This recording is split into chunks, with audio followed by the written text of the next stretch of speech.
Buenas, buenas. Bienvenidos a la primera clase, como se ve en pantalla, de matemática financiera. Esta vez, después de tantos videos que publiqué en mi canal de diversas materias, es la primera vez que ponemos en práctica la matemática al mundo de las finanzas, de la economía, al mundo del comercio. Si bien el título lo dice todo. Además tiene sus subtítulos, hay porcentaje, interés simple, bonificación, recargo. Pero bueno, siempre es bueno anticiparse a la historia de cómo comienzan las finanzas en el mundo, esa actividad comercial en la cual obviamente estamos inmersos todos y el objetivo o parte de nuestro objetivo en nuestra vida es acumular riquezas y conservarlas, lógicamente a través de las transacciones comerciales que hay en el país, en el mundo y en fin. Es un tema bastante complejo, complicado, todo depende de la confiabilidad de los mercados, pero la matemática financiera lo que hace es simplemente calcular todas esas actividades financieras, más allá del deseo de cada persona y más allá de la confianza que pueda haber de las personas en un mercado, la matemática cuantifica ciertas cosas que tienen que ver con obligaciones de pago, documento de crédito, todo lo que tenga que ver con cheques, pagarés, letra de cambio, eh, y sobre todo, bueno, lógicamente, a la hora de querer tener una medida de cuánto dinero hay que pagar o cuánto dinero hay que cobrar, no hay mejor cosa que la utilización de las matemáticas financieras. Bueno, la matemática aplicada al mundo del comercio, si bien lo que vamos a ver en el transcurso de esta materia es cosas que hemos visto en análisis matemático, cosas en las cuales hemos motivado mucho en álgebra, que es, por ejemplo, el tema de lo que son las progresiones geométricas, o sea, sucesiones geométricas, y también todo lo que tenga que ver, por ejemplo, con serie geométrica. Es decir, muchas veces los matemáticos y los físicos nos reímos un poco de la matemática financiera porque decimos, bueno, pero la matemática financiera no va más allá de una progresión y una serie geométrica. Pero es una risa un poco así burlona, pero no en el sentido de que solamente estamos aplicando eso. Eh, sí, bueno, en cierta forma podríamos decir que la gran parte de la matemática financiera se basa en ese tipo de cálculos, pero va mucho más allá, trasciende en el mundo real. La aplicación de esto es muy importante, muy interesante y muy útil a la hora de sacar una medida, sobre todo del dinero que va fluyendo en el mundo. El mundo se mueve a través de las divisas, del dinero, y si no, no se movería. No sé cuál sería otro sistema.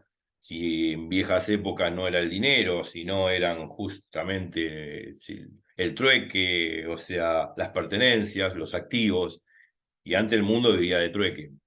Pero si bien después, bueno, todo el tema del comercio se fue profundizando a través de la historia y fue siendo más complicado. Y desde la época de los babilonios, o sea, de 1500 años antes de Cristo, se data de que ellos tenían una forma de cuantificar las riquezas a través de vasijas de barro, donde acumulaban ciertas figuras cónicas y esferas que indicaban un cierto valor de las pertenencias que tenían estos. ¿Qué pasa? Cada vez que tenían que saber cuántas pertenencias tenían dentro de la vasija de barro, tenían que romper la vasija de barro y veían que no tenía mucho sentido estar rompiendo vasijas todo el tiempo hasta que de ahí nació la escritura, hasta que se dieron cuenta que haciendo escritura sobre las vasijas de barro no hacía falta romper la vasija para saber cuántas monedas, entre comillas, o pertenencias tenía acumulada la persona. Entonces ahí nace la escritura y la matemática también se fue profundizando a través del tiempo por el hecho de que las actividades comerciales requirieron fundamentalmente el hecho de hacer cálculos. O sea, muchas veces uno dice la matemática surge por sí misma, por una cuestión, digamos, de amor al conocimiento o por una necesidad. En realidad surge por ambos motivos. O sea, en principio hay una razón de ser. La matemática surge por una necesidad de la escritura, de poder identificar cantidades y a través del comercio que obviamente que ya había en la antigua en la antigüedad, estoy hablando 1500 o 2000 años antes de Cristo, los fenicios, los caldeos, todos los que mediterraban a través del Mediterráneo, intercambiaban comercialmente y necesitaban cuantificar la medida de sus cosas. Obviamente era una época donde no había una moneda corriente, como hoy es el dólar.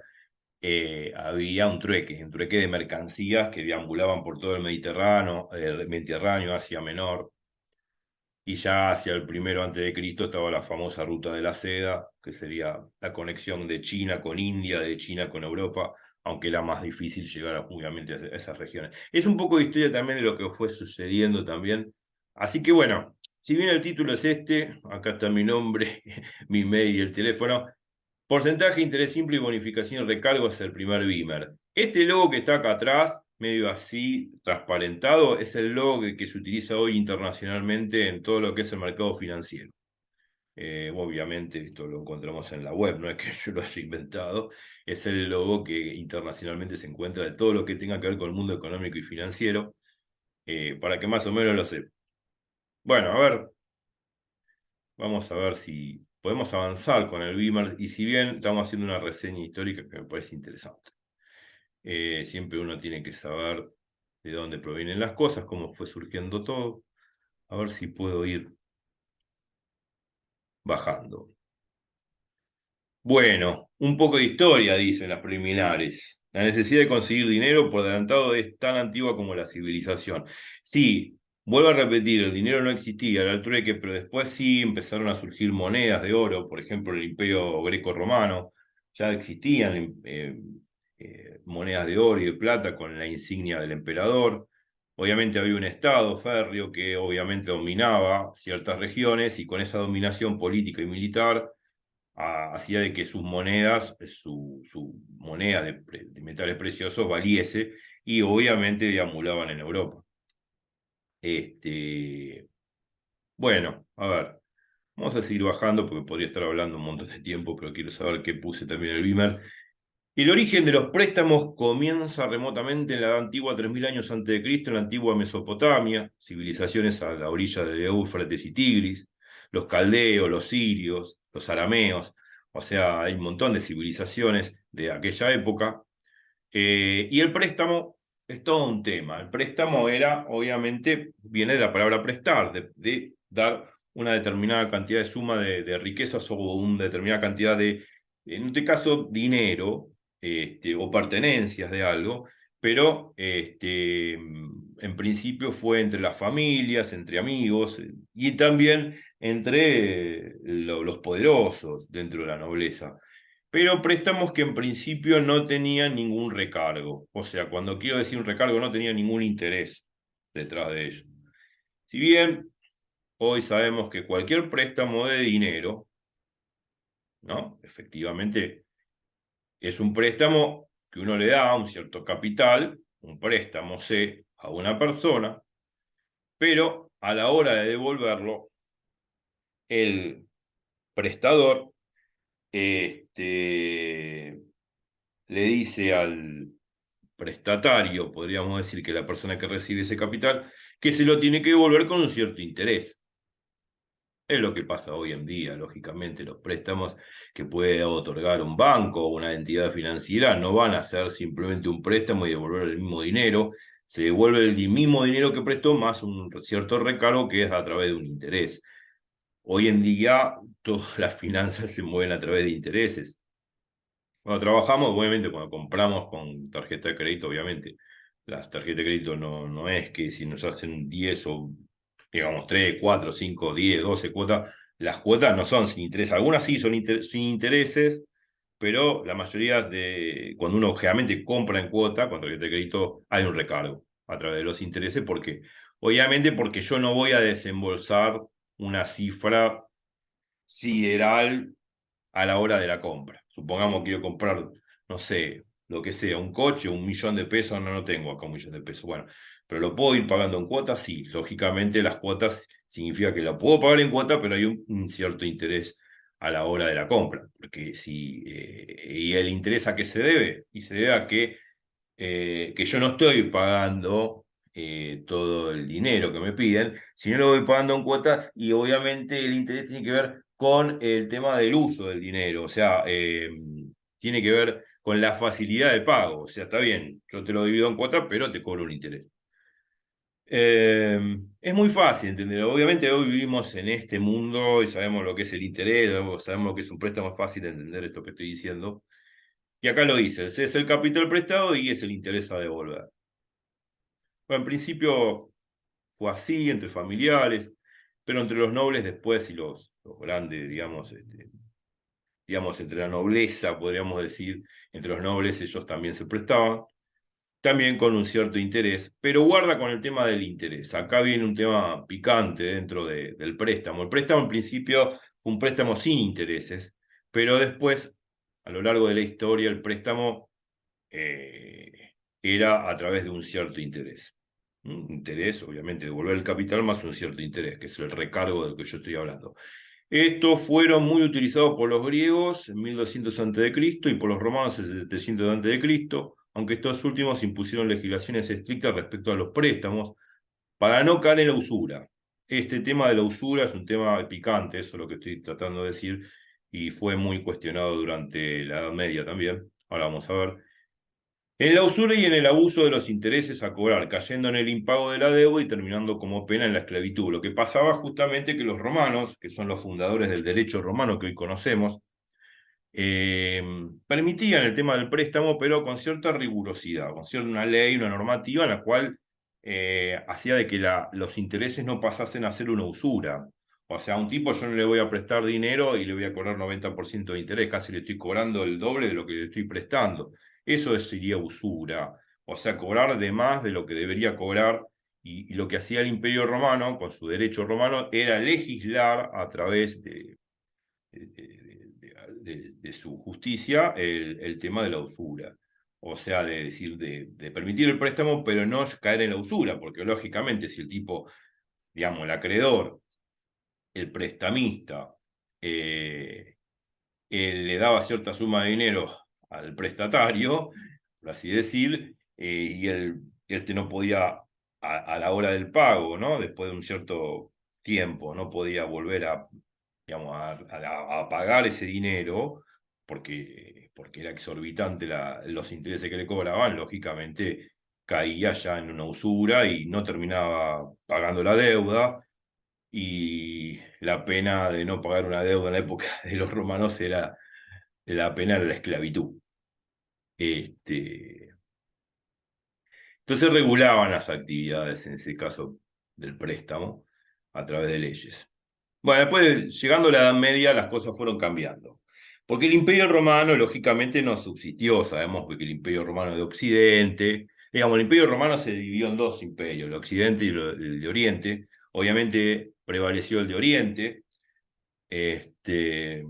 Estamos hablando de que el Imperio Romano de Occidente, del 286 al 486, por decir una cifra, antes de Cristo, 286 años antes de Cristo hasta 486 después de Cristo, o 476 por ahí, el primer Imperio Romano, el Imperio Romano de Occidente, y después el Imperio Romano de Oriente, del 473 a 1453, con la caída en Constantinopla, en Turquía. Obviamente el Imperio Romano se divide en dos imperios, prevalece el Imperio Romano de Oriente, el de Constantinopla, el Imperio Bizantino, que consta del 476 al 1453, y obviamente con el Imperio Romano de Oriente ya va surgiendo lo que se llama el cristianismo, empiezan a hacer la iglesia a través del papado, y veía el papado, la iglesia veía que el préstamo estaba mal visto, o sea, el préstamo era moralmente o éticamente incorrecto. El préstamo a través de los intereses, estoy hablando. No es que la iglesia no permitía el préstamo entre familiares, entre personas, lo permitía, pero sin recargo de intereses, porque el interés era jugar con el dinero, abusar del dinero, lo veían éticamente mal. Entonces, obviamente la iglesia no permitía el tema del préstamo, lo veía como una usura. como una ostentación, como una acumulación de riqueza, como lo dice acá. Eh, Hay mucho por hablar. Yo estoy haciendo un resumen de lo que pasó históricamente. Es mucho más complejo el tema. No es que la iglesia acá, lo vuelvo a repetir, no es que la iglesia católica estaba en contra del préstamo en sí, sino que estaba más bien en contra del interés que se cobraba por el uso del capital. Lo veía como algo éticamente deleznable o pecaminoso. Bueno, filósofos importantes de esa época, estoy hablando del 1224, 1274, que es la época en la que vivió Santo Tomás de Aquino, es un filósofo escolástico. El escolasticismo es un movimiento filósofo medieval que intentaba llevar la razón, en particular la filosofía de Aristóteles, al plano de lo sobrenatural de la revelación cristiana. O sea, trataba de congeniar la filosofía aristotélica con los preceptos cristianos de la época. Eh, bueno, es lo que digamos, era la doctrina filosófica del momento en Europa, y aducía que el interés que se percibía a través de un préstamo era moralmente indigno, o sea, estaba mal visto, no era aceptado por la Iglesia Católica.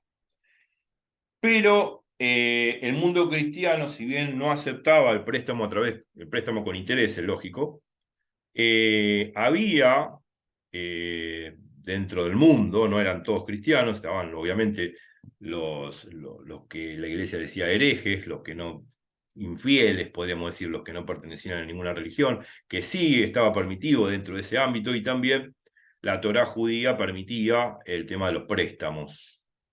Eh, eh, Bíblicamente, según la Torá judía, entre los judíos no se podía prestar con intereses, sí se podían prestar, pero sin intereses, pero podían prestar, hacer préstamos con intereses a extranjeros, o sea, personas que no eran judías.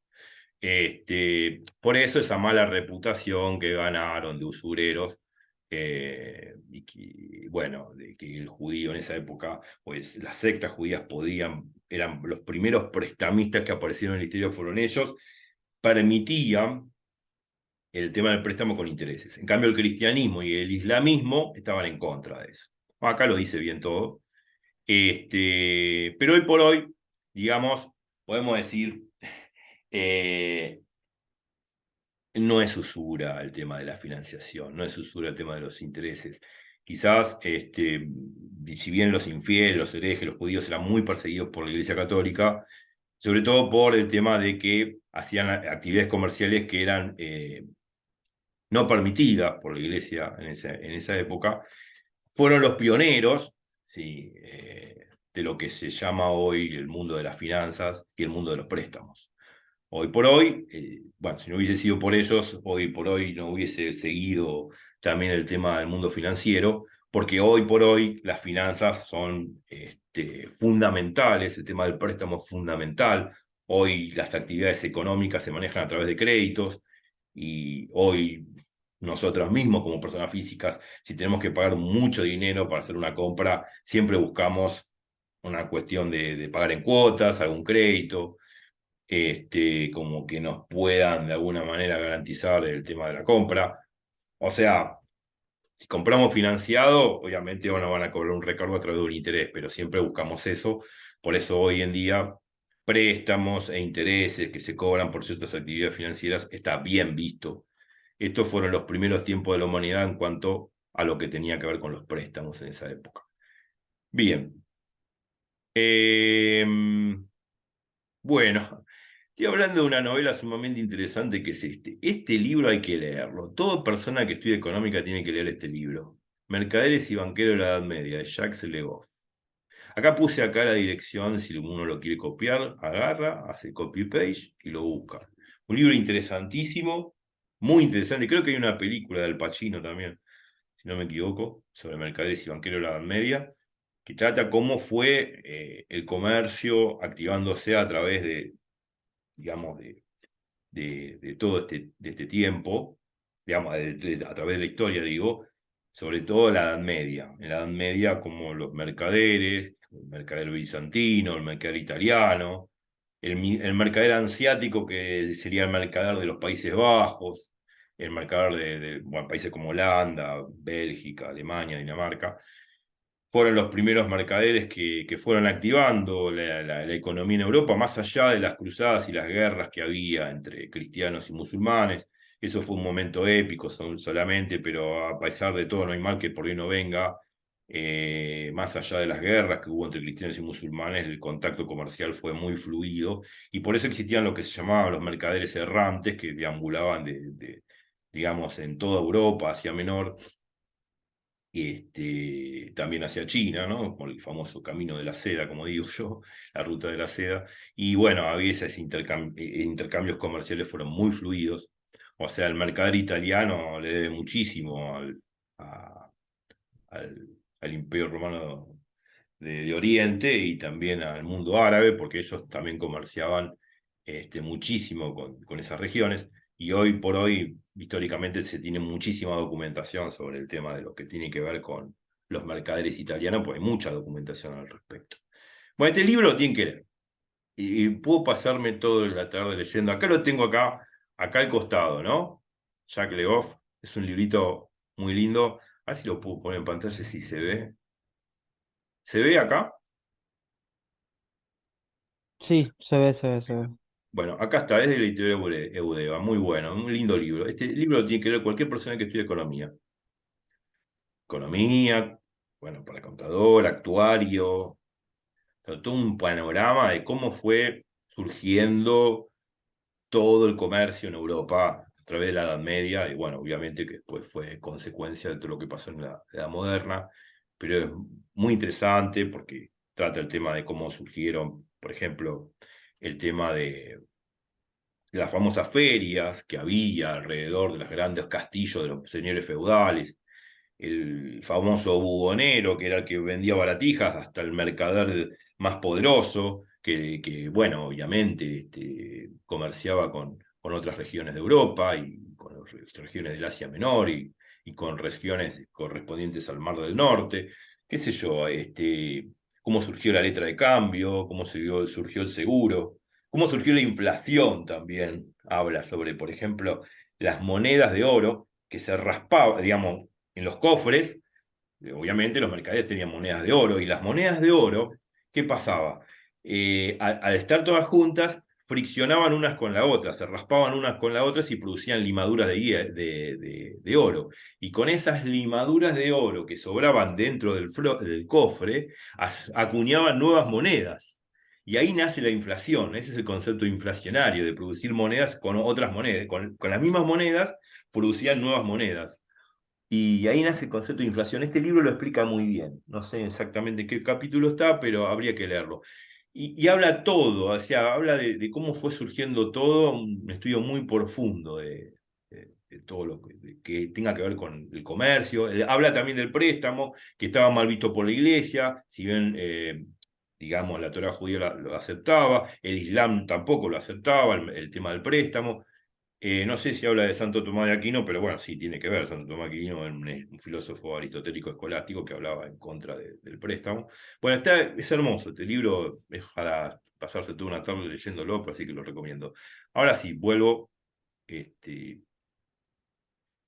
al Beamer. No sé cuántos minutos pasaron, pero quiero hacerlos cortitos estos videos. Por lo menos de que sean de 15 minutos cada uno. Sí, vamos a hacer un par más de cosas y así cortamos y vamos al próximo video. Hacia la edad moderna y contemporánea, el préstamo resurge con gran fuerza, donde son utilizados para el financiamiento de armas, buques y largos viajes. Obviamente, conocemos muy bien los viajes de Colón, que fueron financiados por la corona española. Este, mm, bueno, ahí surge más o menos el préstamo también. ¿Qué más? Entre las familias reales era muy común el préstamo, pero con el correr del tiempo se hizo una práctica habitual entre la gente común hasta lograr la creación de los primeros bancos comerciales hacia el siglo XVIII en Inglaterra. En realidad los bancos comienzan un poquito antes, siglo XVII, por ejemplo, en zonas de Italia y en zonas, por ejemplo, de los Países Bajos. Se tiene precedentes sobre eso, pero los bancos, podríamos decir formalmente hablando, bancos de lo que hoy conocemos, los primeros fueron creados en Inglaterra a través del siglo XVIII, toda una larga data de los bancos. Y fueron, obviamente, sabemos de qué se trata un banco, ¿no? Todas las actividades financieras que tiene un banco, y ahí es donde obviamente recurrimos para pedir un crédito. Obviamente que nos van a pedir, para pedir un crédito, nos van a cobrar un cierto interés. Eh, Hoy en día los intereses acarrean un préstamo, no son considerables como usura, obviamente, sino como el tributo que debería pagar el prestatario al prestamista por el uso del dinero prestado. Eso ya lo sabemos. Bueno, listo. ¿Qué es la matemática? ¿Qué significa matemática financiera? Bueno, sabemos que es toda la matemática que conocemos razonablemente aplicado al mundo de las finanzas. Y ya lo que intenta es calcular a través de fórmulas todas las actividades financieras, ¿no? Que tiene que ver con préstamos, que tienen que ver con documentos de crédito, letra de cambio, pagarés, cheque, lo que sea. Ya vamos a intensificar eso porque es parte de la materia. Es simplemente el cálculo matemático aplicado al mundo de las finanzas, ya lo dije. Pero ¿de dónde proviene la palabra finanza? Porque en realidad muchas veces, ¿de dónde viene esta palabra, finanza? Bueno, voy a explicarle en breves palabras, es un galicismo. Es un galicismo que tuvo en otros tiempos la significación de pago o de rescate. Galicismo viene de... ¿Qué significa un galicismo? Son palabras o expresiones que provienen del francés y que se adaptan a ciertos lenguajes como el español. Eh, Viene del francés de la palabra finar. Nació de la idea de finar una deuda, es decir, de ponerle fin a una deuda. Y ahí viene finanzas. De un galicismo que dice finar, o sea, en francés adecuado al castellano, una deuda, ¿no? Es decir, ponerle fin a una deuda, ¿no? Ponerle fin a una deuda que uno tiene por algún prestamista o por alguna actividad comercial. Simplemente de ahí viene. Bueno, acá lo dije, ahora hicimos una expresión francesa usada en otros idiomas, la idea de finar se usa en castellano. Bla, bla, bla. Bueno, acá dije que proviene de los... Galicismo porque proviene de los galos. Los galos fue un pueblo que vivió en la mayoría en el territorio francés a partir del 52 a.C., también zonas de Bélgica, eh, Países Bajos, hasta las orillas del río Rin, pero bueno, en mayor parte los galos vivieron en Francia. Por eso se dice galicismo. Obviamente esa expresión es una expresión francesa. El tema de finar, de las finanzas. Bueno, ya hablé del libro este. Pónganselo a leer, acá está de nuevo. Hacen copy-paste y lo encuentran. Yo puse acá una dirección como para poder bajarlo gratis. Así que copiando eso, esa dirección, uno baja el libro y lo puede leer. A mí me gusta el libro físico, pero porque leer en pantalla medio como que te quema la vista, pero es interesante ponérselo a leer. Yo, digamos, y los invito a que lo lean, porque no puede haber, y sobre todo se recomienda no solamente en matemática financiera, se recomienda mucho en las cátedras, por lo que me han dicho, yo no soy de económica, yo soy físico y matemático nada más, pero la gente económica me recomienda leerlo para entender cómo fue evolucionando todo esto, y sobre todo en las cátedras de historia económica se profundiza este libro. Debe haber otros libros también, yo lo conozco, pero esto es eh, un tema interesante como para profundizar. Kazum me está diciendo que me estoy acabando sin tiempo. Es hora de hacer matemática. Bueno, en el próximo video vamos a empezar directamente con el tema de matemática financiera. Hicimos un desliz histórico para entender de qué se trata. Así que bueno, no se vayan de ahí, que ahora viene lo mejor. Chau, chau.